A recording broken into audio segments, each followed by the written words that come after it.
vazhdojmë me serinë e verës, serinë e verës që kemi titulluar në fakt Antarë të shëndetshëm, kishë shëndetshme. Edhe shpresoj që ju tashmë jeni duke lexuar apo keni përfunduar leximin e një libri të ngjashëm me të njëjtin titull.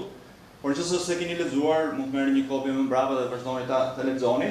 Njëkohësisht, nëse keni humbur mesazhet, mund të merrni mesazhet janë të regjistruara, edhe mund të dëgjoni. Edhe nuk është se ne i zgjedhim rastësisht, si thua këto temën, këtë seri që ne po bëjmë. Edhe është mirë që të dëgjoni, nëse ju nuk keni pasur mundësinë për arsye të ndryshme të dëgjoni mesazhet e verës, ky është një aspekt që ne besojmë që duhet të rritemi si kish, pra si të jemi më të përkushtuar ndaj Zotit dhe ndaj njëri tjetrit. Prandaj do të lutesha që nëse keni pasur mundësi të dëgjoni, mund të merrni mesazhet ose nga gazi ose nga unë në mbrapa. Pra thash, edhe sot do të vazhdojmë me serinë, pra me këtë seri që kemi nisur këtë verë dhe do ta përfundojmë në fakt në fund të shtatorit. Edhe në fund të shtatorit, fillim të tetorit do të fillojmë prapë me librin e Romakëve, me letrën e Romakëve, aty ku e kemi lënë, nuk di mbani mend ku e kemi lënë. Por shpresoj që do të kthehemi aty në tetor. Por ajo çfarë kemi synim faktikisht ndërkohë që ne po shikojmë këtë seri, pra këtë seri vere që ne do të përfundojmë së shpejti, është pra si thash pak më përpara, si ne si kish mund të përkushtohemi më shumë ndaj njëri tjetrit. Edhe këtë gjë ose këtë themel ka në fakt kjo seri. Një autor, fakt i njohur, nuk e përzish me emrin, bën pyetjen: nëse kisha është shtëpia e Zotit, nëse kisha është shtylla dhe mbështetësia e së vërtetës, nëse kisha është trupi për cilën vdiq Krishti, nëse kisha është forma e tanishme e mbretërisë së tij dhe madje kisha është populli i Perëndis, siç ishte Izraeli, populli i Perëndis, atëherë çdo person që pretendon që i përket atij duhet i përkas ose duhet jetë i përkushtuar kishës lokale apo vendore. Edhe një krishter në fakt që është përkushtuar Zotit, duhet jetë i përkushtuar ndaj kishës. Dhe një autor një nga autorët e të preferuar, Spurgeon, gati më shumë se 100 vjet më përpara ju përgjigj pyetjes. Një pyetje vërtet shumë të rëndësishme që në fakt është një pyetje që në ditët e sotme duket sikur kisha ka humbur vlerën e saj. Dhe të gjithë bërtasin më të madhe. Unë jam përkushtuar ndaj Krishtit, ndaj Zotit, por nuk është të thënë që patjetër duhet të jemi përkushtuar ndaj një kishe. Domethënë, mjafton të jemi përkushtuar ndaj Zotit. Por a mund të jesh vërtet i përkushtuar ndaj Zotit, nëse nuk je përkushtuar ndaj kishës? Edhe Spurgeon i përgjigjet mjaft mirë, çuditshme, edhe ato para 100 vjetësh kanë pasur një problem si ne, apo do duket që paska duhet të kenë nisur me Spurgeon. Por shikoni si përgjigjet. Ai thot, a mund të jemi krishterë pa qenë përkushtuar ndaj kishës? Edhe shikoni se çfarë thot. E di që ka disa nga ju që thoni, po unë ja kam përkushtuar veten Zotit, por nuk kam synim t'ja përkushtoj veten ndonjë kishe. Po pse jo? Sepse mund të jemi krishterë pa qenë përkushtuar ndaj kishës. Pra mund të jesh i krishterë në fakt pa qenë përkushtuar ndaj kishës? Edhe ai thot, a mund të jetë një krishter i mirë, i pabindur, si një krishter i bindur ndaj Zotit? Dhe ai vazhdon bën një pyetje vërtet praktike, duket pak si gjë shumë që themi gjë e thjeshtare. Edhe ai thot kështu, kemi një tull.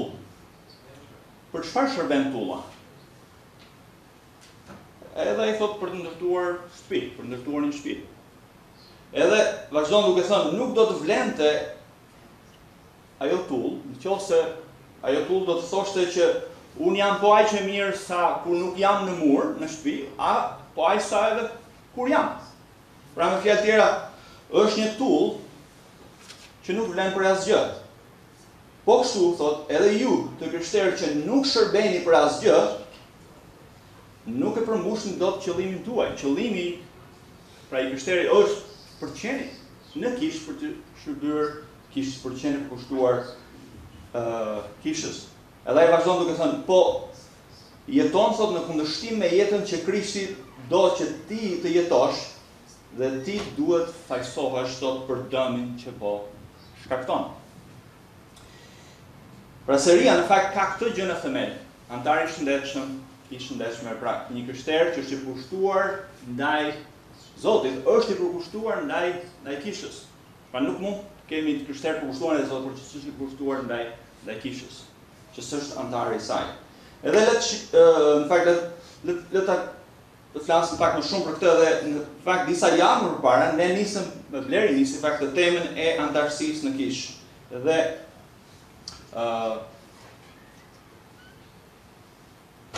në fakt sot do të vazhdojmë me atë temë, pra me temën e antarësisë dhe do të shikojmë në fakt në lidhje me natyrën edhe detyrat e antarësisë, por le të kujtojmë në fakt çfarë kemi parë para disa javësh. Pra kemi parë pse duhet të jemi antar një kishe, a është antarësia biblike, edhe kemi parë qëllimin dhe sfidat e antarësisë, por le të kujtoj të vërtetat që kemi parë neve të paktën para 2-3 javësh. Para çfarë do të thotë të jesh antar kishe? Pra kemi parë që antarësia kishës është një beslidhje, në fakt ne kemi bërë një beslidhje apo jo, është një marrëveshje solemne para Zotit midis besimtarëve dhe kishës vendore, dhe në këtë beslidhje çfarë përfshihet? Gjëja e dytë që mësojmë është që kisha vërteton vërtetësinë e besimit të krishterit në Krishtin. Pra, dëgjoni pak më vëmendje. Duhet të rresh pak këtu vëmendje. Edhe le të lexojmë përpara se të them këtë gjë. Kur një person bëhet antar i kishës, kisha po thotë këtë gjë, me aq sa mund të themi ti je krishter. Pra ne po vendosim vulën e aprovimit të rrëfimit tënd, pra që ti je ndjekës i Krishtit apo je krishter. Dhe motra. Nëse një individ, kushdo që çfarë pretendon ai, që thotë që jam i përkushtuar ndaj Zotit, por që nuk është i përkushtuar ndaj kishës, se nuk është në kuptimin e plot antar një kishe në kuptimin që thot Bibla, ai mund të jetë i krishter, por kisha nuk mund të jap vërtet aprovimin. Pra nuk mund të themi që s'është i krishter, por kisha nuk mund të jap aprovimin vërtet që ai është i krishter. Më kuptoni drejt. Edhe çfarë mësojmë tutje? Kisha ose bëhemi antar një kishe, çfarë ndodh? Kisha premton të kujdeset për rritjen e të krishterit. Pra, mësuam në tutje se si qendrit antar do të thotë që ne kujdesemi për rritjen e njëri tjetrit dhe përfshin gjithë kishën duke përfshirë të drejtuesit. Pastaj mësuam që i krishterit premton të mlidhet rregullisht me të tjerët dhe të nënshtrohet kishës. Pra një individ duke ju përkushtuar kishës përmes antarësisë çfarë premton? Premton të mlidhet rregullisht me këtë kishë dhe të nënshtrohet autoritetet dhe mësimit të kësaj kishe. Të kishës që ai thotë që do të jenë antar. Apo jo? Këto janë gjërat që kemi mësuar. Pra, e vërteta e parë, e vërteta e dytë është domosdoshmëria, pse një krishter duhet bëhet antar një kishe. Të krishterët duhet bëhen antar një kishe sepse përmes përgjegjësisë së kishës, pra përmes saj ne mbrohemi nga efektet mashtruese dhe ngurtësuese të mëkatit. Pra është kisha që na ndihmon që vërtet të mos bijem në mashtrimin apo në ngurtësimin e mëkatit. Pastaj ne pam a është antarësia biblike, a është vërtet antarësia në Bibël. Pastaj pam synimi i bashkësisë, pra çfarë synon vërtet i antarësisë, jo i bashkësisë. Çfarë synon ose çfarë ka në themel të qenurit antar një kishe. Gjithë themeli është që ne të rritemi si kishë apo jo. Të rritemi në maturinë e Krishtit. Pastaj vërteta tjetër e rëndësishme sfidat.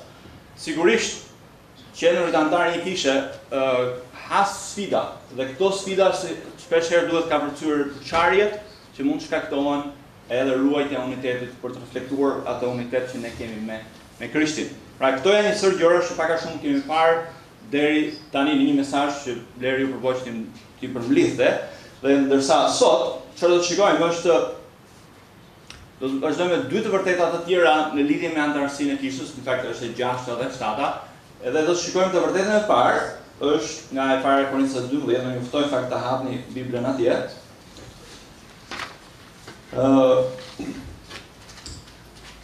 Natyra e antarësisë.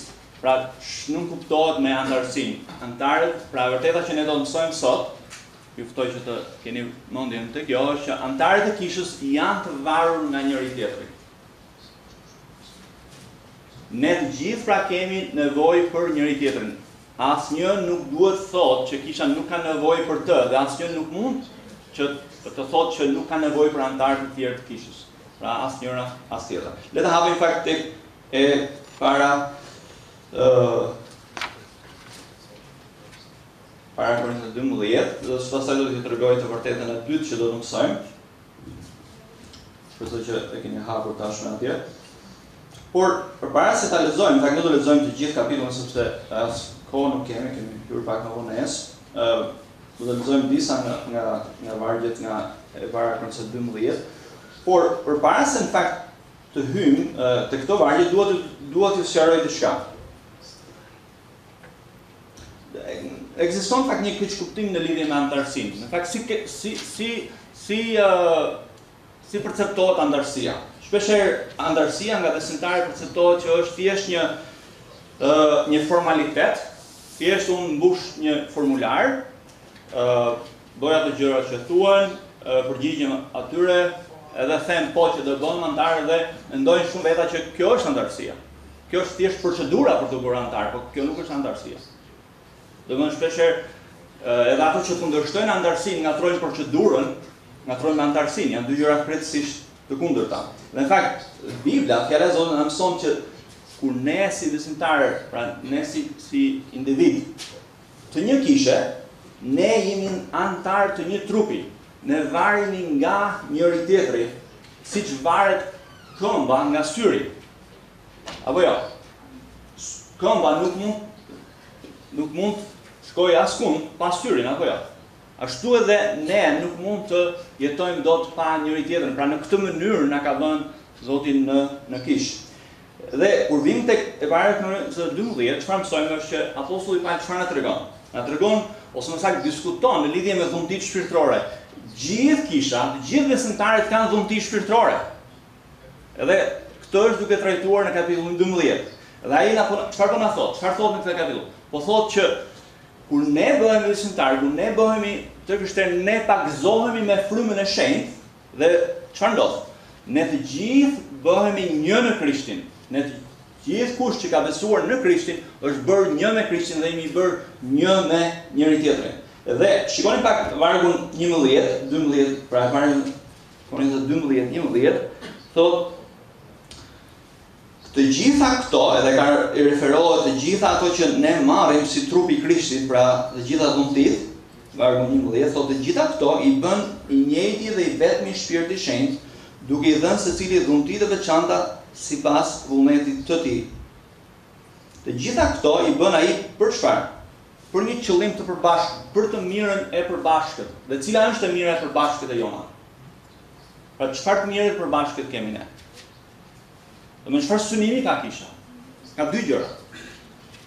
Bibla flet me, nëse mund shikosh tërë testamentin, di çfarë flet? Ata që janë krishterë rriten, edhe kanë një mision. Jezusi tha, ju kam lënë në botë, por nuk jeni nga bota, por për çfarë? Për të arritur njerëz të bashkëtuar. Pra të krishterët rriten, gjithmonë kur Bibla flet për të krishterë apo flet për të krishterë që rriten. E vetëm në mënyrë si ne dimë që jemi gjallë, si dim? Rriten, marrin frymë gjithë mëra. Nga dallohen tani se këto kohë të fundit kemi vënë re shumë që sa herë jemi me artën për lulet. Shohim lulet edhe shumë si nga herë dallosh, janë artificiale apo janë natyrale? Unë të them janë natyrale apo artificiale. Domethënë gjërat. Po nga dallon, në fakt me pamjen e parë nuk i dallon dot, por artificialet rrinë ashtu gjithmonë, bukur. Kurse natyralet rriten, apo jo? Ka nevojë për ujë sigurisht. Dhe të shërbesh, por kjo është kisha. Ne e mira përbashkët e kishës që ne së bashku rritemi. Dhe kemi një mision, të arrijmë njerëz të bashkëtuar. Apo jo? Pra ky është themeli, në fakt ndonjëherë ne Përpiqemi të bëjmë si shkencë e madhe, siç kur jemi duke bërë, por kjo është e gjitha në fakt. Por le të shikojmë në fakt të gjitha këto dhunti që na ka dhënë Fruma e Shenjtë, dhuntin që ju keni, për çfarë ka dhënë? Në shërbim të njëri tjetrit, për të rritur së bashku dhe për të arritur njerëz të bashkëtuar. Pra kjo është ideja. Nuk e di nëse kemi kapur idenë. Kjo është ideja kryesore. Por le të shikojmë tani nga afër vargjet 12 dhe 27. Interesante, në fakt, po të shikosh në tërë kapitullin çfarë shikojmë, është që mënyra se si apostulli Paul e përshkruan kishën, e përshkruan me një shpesh herë përdor metafora të ndryshme dhe një nga metafora kryesore në këtë pasazh është kush? Kisha është si trupi njeriu, dhe siç trupi njeriu ka gjymtyrët e tij, pra secili besimtar është gjymtyrë e trupit të Krishtit. Pra ne që jemi pagzuar nga Fryma e Shenjtë në trupin e Krishtit, ne të gjithë jemi bërë një me Krishtin dhe një me njëri tjetrin. Dhe kur ne bëhemi antar, çfarë ndodh? Ne si thua veshim ose bëhemi një unitet me Krishtin dhe unitet me njëri tjetrin. Pra kjo është themeli. Fryma e Shenjtë, duke qenë se secili prej jush, duke qenë edhe tek mua, na bashkon bashkë. Ne jemi një me Krishtin dhe një me njëri tjetrin. Tani vini re çfarë thot apostulli Paul duke filluar, le të lexojmë 12-13 dhe do lexojmë tani nga dalë. Ashtu si trupi është një, por ka shumë gjymtyrë, dhe të gjithë gjymtyrët e trupit, megjithëse janë shumë, përbëjnë një trup të vetëm, ashtu është edhe Krishti. Pra e kuptojmë që ne jemi një trup i vetëm, pra me gjymtyrë të ndryshme. Shikoni tani vargun 14. Por çfarë thot vargu 14? Vargu 14 thotë që trupi nuk përbëhet vetëm nga një antar, por nga shumë.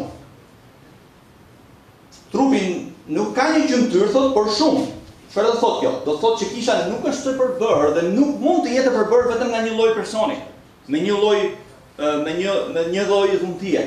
Por në fakt kisha është përbërë me dhunti të ndryshme, pra njerëz me dhunti të ndryshme, me kultura të ndryshme, me background të ndryshme, me gjëra të ndryshme dhe shumë se kaq. Pra kemi një ndryshëshmëri, por kemi unitet, si thua në larmi të ndryshme. Kemi një të frymë që punonte secili ne dhe që na bashkon neve në një unitet të përbashkët si kishë, pra duke qenë antar të një kishe. Pra edhe një herë, le ta përmbledhim. Pra kemi besimtar të ndryshëm me dhunti të ndryshme, por me një unitet të përbashkët, sepse kemi një frymë që banonte secili prej nesh, pra njëjti Krisht që punon tek ne për një qëllim të vetëm, apo jo? Tani vinte vargjet 15-16. Shikoni çfarë thot vargjet 15-16. Nëse këmba do të thoshte nga që unë nuk jam dorë, nuk i përkas trupit. Mos për këtë nuk i përket trupit? Si thoni? Edhe ai thot, e nëse veshi do të thoshte nga që nuk jam sy, nuk i përkas trupit, mos për këtë nuk i përket trupit? Një fra mënyrë mund të thuash, pra, nëse unë s'jam drejt, nuk na ka ndodhur ndonjëherë kjo, po ndodhi një kishë në Tiranë pak më para ca kohë. Unë mbyll njëri brenda dhe tha, "O, bëni drejtues kisha, unë nuk dal më nga kisha." Në fakt do të dëruan ta nxjerrin me forcë. Edhe në një farë mënyrë, ai kështu po thoshte,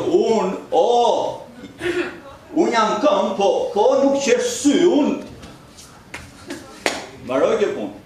Ose njëri thot, unë jam vesh, por po s'qesh sy, nuk bëhet kjo punë.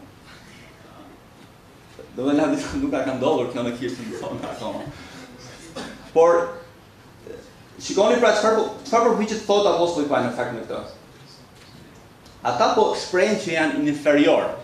Unë nuk jam në këtë pozitë me këtë, kështu që unë nuk jam i nevojshëm dhe ndihem si thua i përjashtuar nga trupi.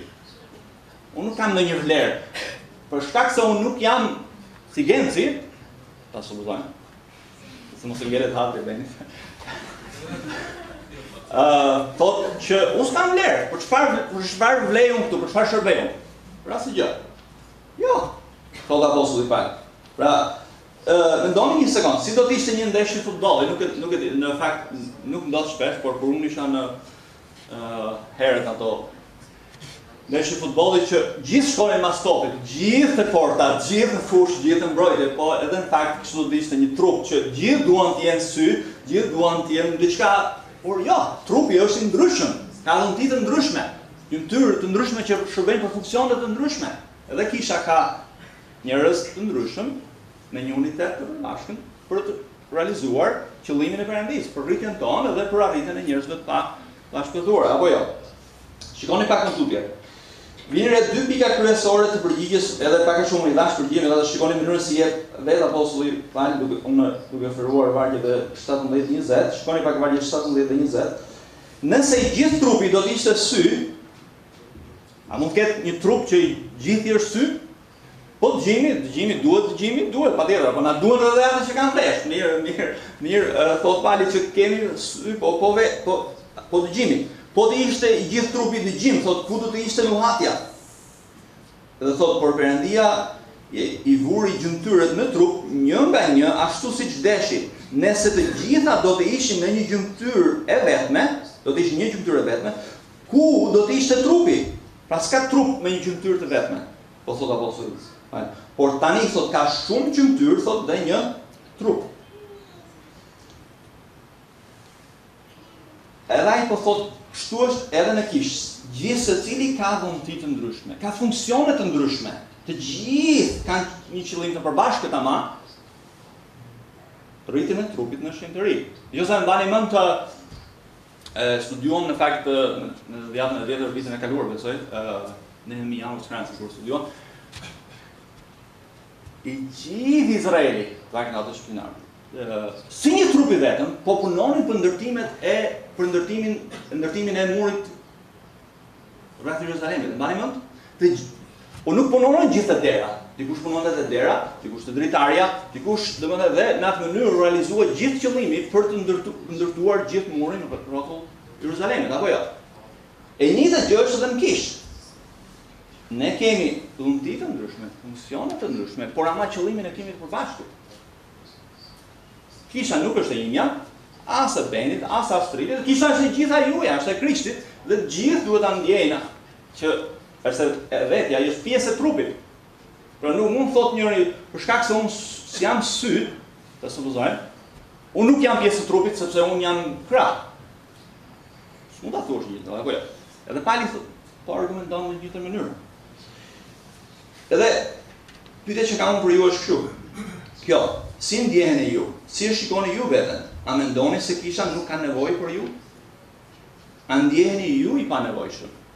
Cila është arsyeja pse ju nuk shërbeni apo nuk jeni përfshirë? Apo çfarë mund të jetë një arsye tjetër? Janë këto apo jo? Duhet t'ju kujtoj këtë gjë që ashtu siç trupi ka edhe një herë të gjithë gjymtyrët e tij, ka nevojë për gjithë gjymtyrët e tij, edhe kisha ka nevojë për ndihmën e gjithë secilit prej jush, paktën që jeni antar të kishës, që paktën keni thënë që po, ne jemi të përkushtuar ndaj kësaj kishe, për rritjen e kësaj kishe. Edhe për përmbushjen e misionit të kësaj kishe. Apo jo? Kështu që siç e kemi beslidhjen që fakt do ta bëjmë në fund fare, sfida jonë cila është? Që ne jemi përkushtuar ndaj Zotit dhe njëri tjetrit, që gjithçka që Zoti na ka dhënë neve, me dhunti, me talent, me para, me gjithçka, t'i vëmë në shërbim të këtij qëllimi të përbashkët për rritjen e kishës dhe për përmbushjen e misionit të saj. Ashtu pra si gjymtyrët e trupit janë të ndërvarur nga njëra tjetra dhe trupi nuk mund të funksionojë siç duhet, pak në mënyrë të shëndetshme, pa gjithë gjymtyrët e trupit, po ashtu dhe kisha nuk mund të funksionojë. Kisha vërtet funksionon, dhe trupi funksionon pa gjymtyrë të caktuara, por nuk funksionon si duhet, apo jo. Edhe kisha funksionon, por disa shëndetshme do të ishte kisha. Sa mrekullueshme ta ishte kur si një trup punoni tëri, ashtu siç e ka krijuar dhe dizenjuar Perëndia. Të gjithë duan një trup përsosur, apo jo. Keni parë shpenzojnë miliona për emra të caktuara që duket një trup i përsosur. Sepse mendojnë atë, domethënë atë bukurinë që vërtet trupi në kisha ka bukurinë e vet kur të gjithë të janë vajosur mirë me hirin e Zotit, me frymën e shenjtë, shërbejnë të gjithë dhe të gjithë punojnë për një qëllim të bashkët. Edhe nuk e di keni parë ju ato, e keni hapur ndonjëherë të qelluar të shikoni ato bletët. Çfarë ndodh? Po të hapish një kosherës, po gjë kanë. E dini çfarë shikon? Të gjitha bletët duke punuar për një qëllim të përbashkët. Cili është qëllimi të përbashkët? Bëhet mjalt apo jo? Por edhe një herë, e njëjta gjë kemi edhe ne se kemi një qëllim të përbashkët, të rritet kisha edhe përmbush qëllimin e saj. Prandaj, çfarë ju ftoj unë përpara se të kalojmë më tutje, çfarë do dhuntie që ju keni, diçka që Zoti ju ka dhënë juve nuk ka dhënë për veten tuaj, për ta mbajtur për veten tuaj apo për çelësin tuaj, por për të shërbyer të tjerëve dhe kishës për të mirën e përbashkët. Fjala e Zotit na kujton pra edhe një herë, ju kujton juve sot, edhe thret gjithsesi prej nesh. Çfarë? Që të shërbejmë më mirë, aty ku nuk kemi filluar të shërbejmë, diçka që po e bëjmë ta bëjmë më mirë. Pra kjo është thirrja e Zotit. Le vazhdojmë tani vargu 21 dhe shikoni qëndrimin tjetër që mund të ketë brenda trupit të Krishtit. Pra kemi qëndrimin e inferioritetit, po kemi edhe një qëndrim tjetër që adreson apostulli Pauli në këto vargje. Çfarë qëndrimi shprehet vargu 21? Shikoni vargu 21.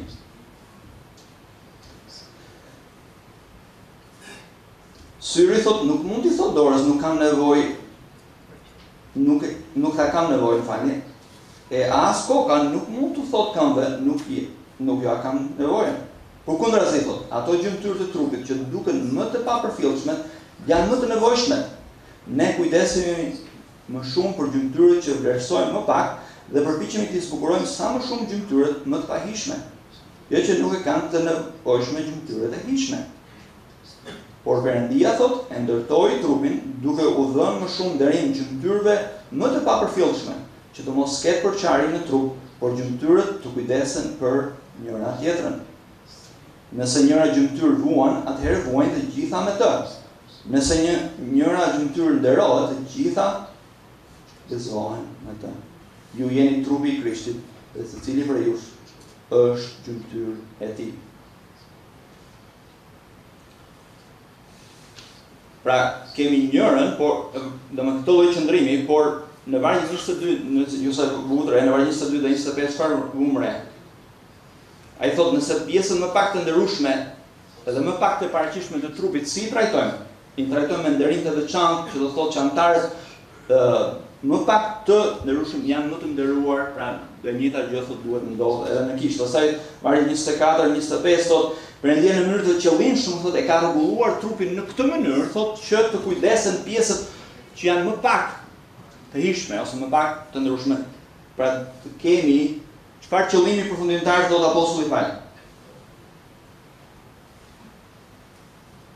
Që të mos ketë vargu 25, që të mos ketë përçarje në trup, por që gjymtyrët të kujdesen për njëra tjetrën. Pra vinë re dy qëllimet kryesore. Pra kishim pra një qëndrim që është inferior, po kemi edhe qëndrimin tjetër që thonë që unë s'jam nevojshëm, por edhe trup, edhe pjesë të gjymtyrët ose të antarët të kishit që mund thonë, po unë s'kam nevojë për asnjë në kishë. Unë jam aq i mirë, aq i talentuar, aq mund bëj unë sa s'më duan më të tjerët. Në fakt Pauli thot asnjëra prej këtyre s'mund të ndodhë. Gjithë trupi është trup dhe ka nevojë për gjitha pjesët. Zoti ka orkestruar në mënyrë për çfarë? Për dy qëllime, të mos ketë përçarje në kishë dhe të gjithë antarët të kujdesen në mënyrë të njëllojtë për njëri tjetrin. Edhe ai thot kur një gjymtyr vuan, i gjithë trupi vuan. Kur një gjymtyr gëzohet, i gjithë trupi gëzohet. Kështu duhet të jetë brenda kishës. Zoti na ka dhënë së bashku që ne të funksionojmë si një trup, me një unitet të përbashkët, larmi të ndryshme, por me një qëllim dhe me një gjë të përbashkët. A mendoni ju se keni nevojë për besimtarët e tjerë apo për besimtarët e caktuar? Lezër motra, të tërheqë mundi në këtë pikë. Secili në kishë e ka dhënë Zoti, sepse Zoti banon tek ai person me frymën e Shenjtë, me qëllim që përmes atij personi, gjithë trupi, përmes secili prej nesh, së bashku të kemi nevojën e njëri tjetrit. Pra asnjëri nga ne s'mund të thotë se ja kam nevojën X-it. Apo Y-it thotë që shiko, unë s'jam I nevojshëm këtu.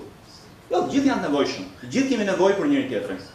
Drejtuesit ka nevojë për secilin prej jush. Pra, që kisha të funksionojë si duhet që secili të shërbejë. Edhe çfarë do të ftojmë sot? Ju ftoj këtë gjë që mendoni konkretisht si Zoti po ju thret juve sot. Dhe në gjithë serinë që kemi parë ne deri tani. Si po ju thret të ndryshoni, si po ju thret që të bindeni atij. Në çfarë fushë ju edhe një herë duhet të ndryshoni, çfarë fushë duhet të rriteni, apo të përmirësoni. Mendoni dhe lutuni dhe kërkoni Zotit.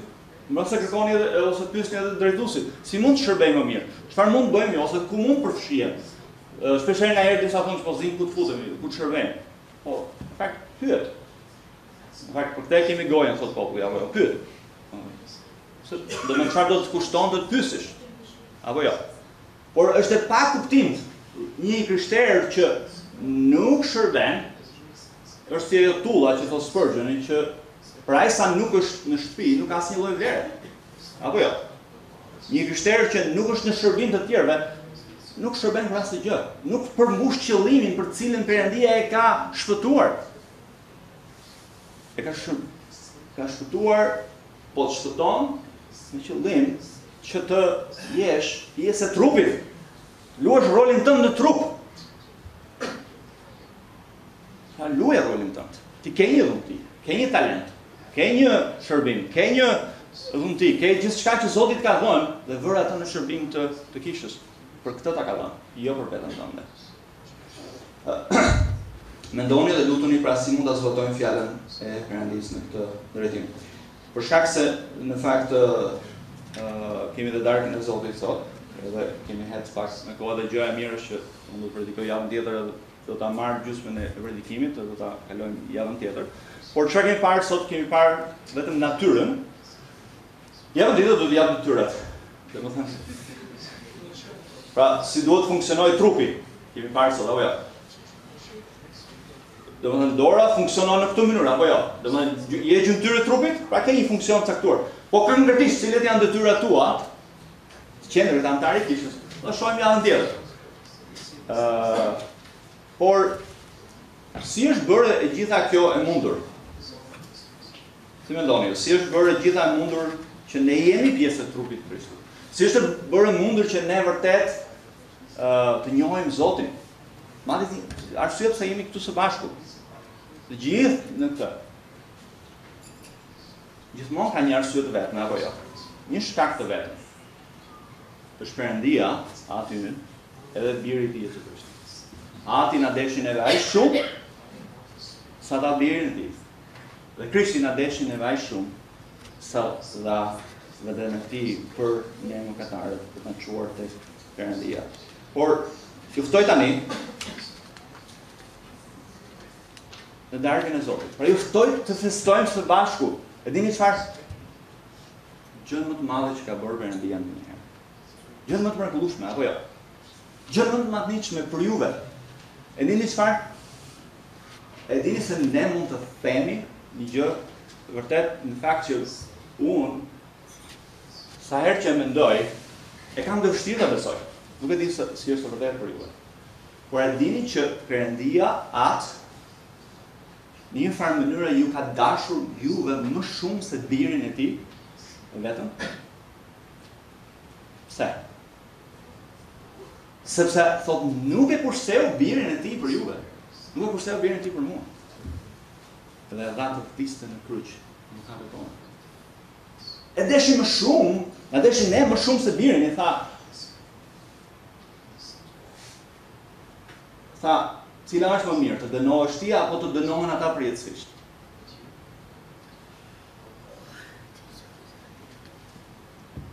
Edhe nga dashuria e tij që duket në një farë mënyrë.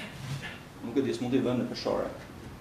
Por duket në një farë mënyrë që ai na deshi më shumë se birin e tij. Ju ka dashur më shumë se gjën më të shtrenjtë të tij, birin e tij të përjetshëm. Pra ju ftoj të mendoni për sakrificën e madhe të Jezu Krishtit. Ju ftoj për sakrificën e madhe të Atit që dha gjën më të shtrenjtë për neve. Ju ftoj të kujtojmë se kush është Perëndia i shenjtë, që nuk mund ta lindte mëkatin pa ndëshkuar, por nga deshi njëkohësisht aq shumë sa dha birin e tij për të na shpëtuar, për të dhënë drejtësinë e tij, edhe për të mos shkelur kurrë shenjtërinë e tij.